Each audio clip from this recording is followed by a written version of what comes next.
My BMW i8 has been broken for the last 6 weeks. Yes, again. But I finally fixed it with this $50 mini part.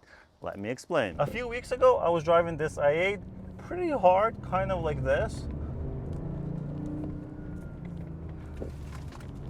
Woo!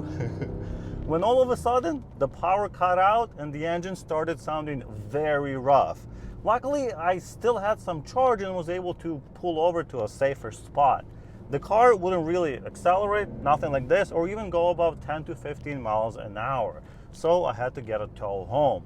While waiting for the tow truck, I scanned the car and the code showed electric fuel pump issues. Honestly, I let the car sit for a while as I felt a little defeated after replacing the coolant pump only a few weeks earlier.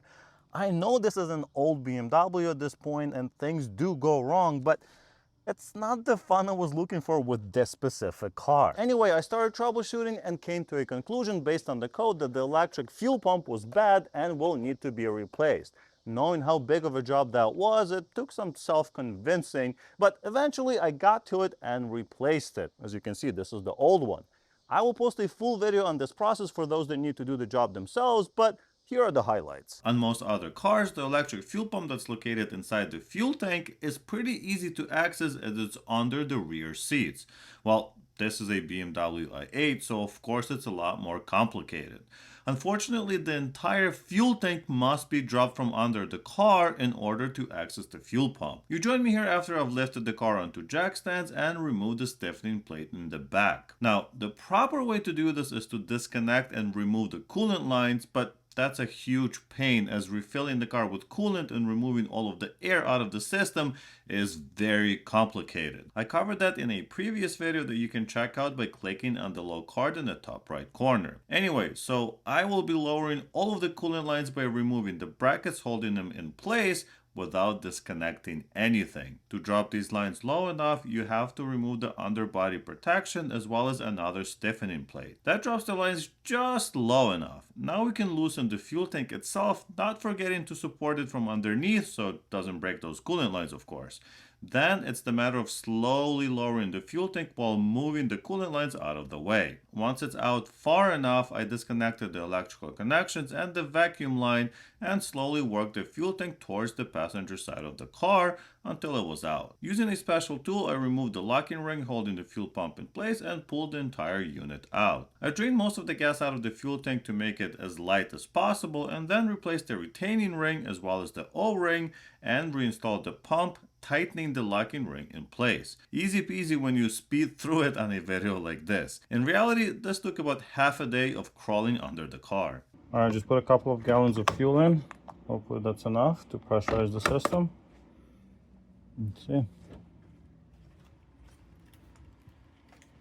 After all that work, I was excited to start the car and hear it run properly again, but unfortunately it sounded exactly the same as before.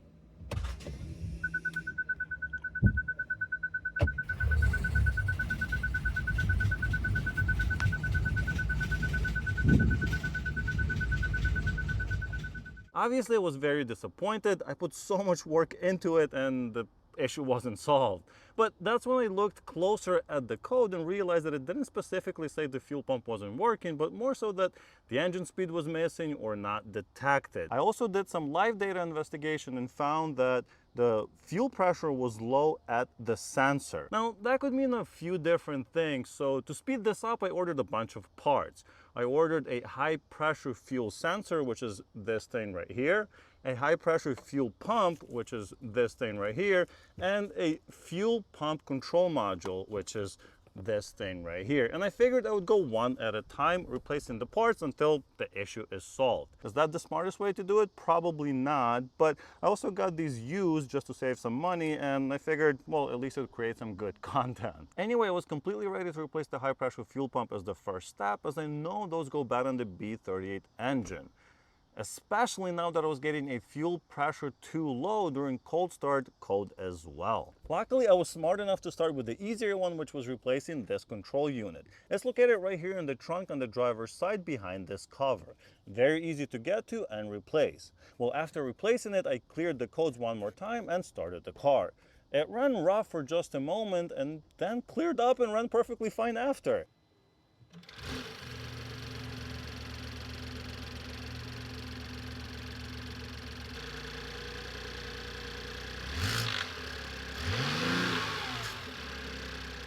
One thing to note is that it's very, very important that this module gets screwed to the body of the car. Why? Well, you see, this is the heatsink which keeps the unit cool, and it gets very hot. After going on a short test drive, I saw smoke coming from this module, and after touching it, probably not a good idea, I just saw how hot it was. It was extremely hot to the touch.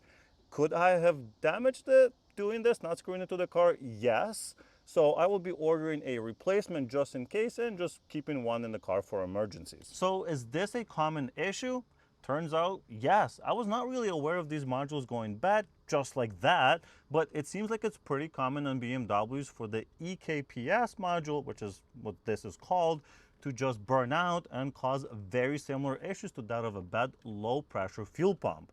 Funny enough, BMW has published service information specifically telling technicians not to replace the EKPS unless it tests defective. Apparently, many modules were replaced unnecessarily when the real problem was the pump, wiring, or another fuel system component. So that got me really curious. What does this module do and what causes it to go bad? Well, this fuel pump controller does a lot more than just turn on the pump. It also controls pump speed using PWM, or pulse width modulation.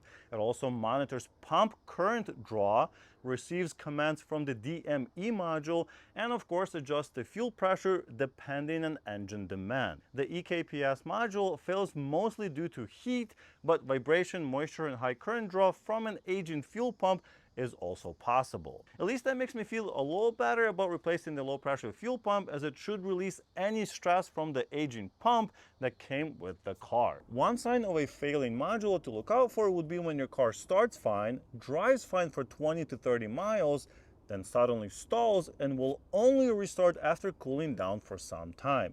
That's a sign of failing electronics inside the module once they warm up.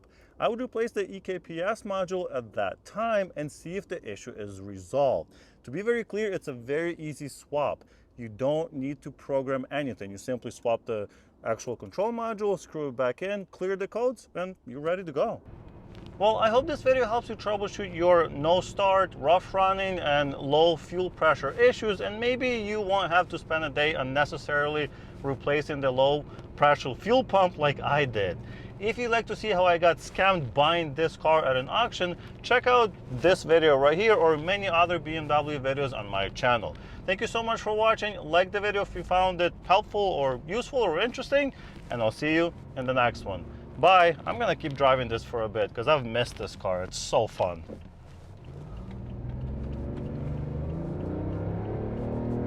Woo-hoo-hoo! Oh man, never gets old.